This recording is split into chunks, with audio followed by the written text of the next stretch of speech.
This is a time of tremendous uncertainty, especially, well, for all Iowans, but especially for our agriculture community. And Iowans certainly need to know that they've got elected officials who will work for their interests, who will represent their interests in Washington, D.C. And we know that Joni is working every day towards that end. She's working every day for common sense ag policy.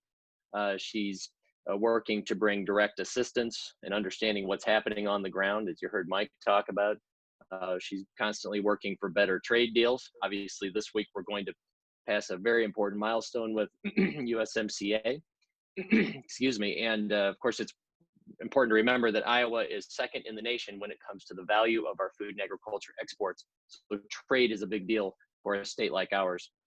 Pushing back on overly burdensome regulations like Waters of the U.S., and then supporting our renewable fuels industry, as you've now heard from Delane and Mike about how important it is for consumers all the way down to farmers being an important market for their crops.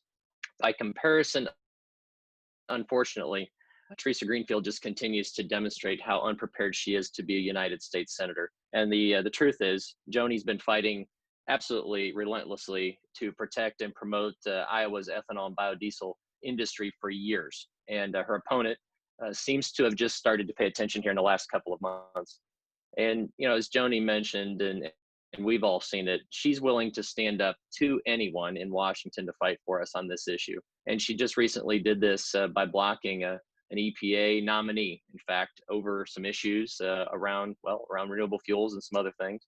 But it's that kind of leadership that we have to have representing our interests as Iowans.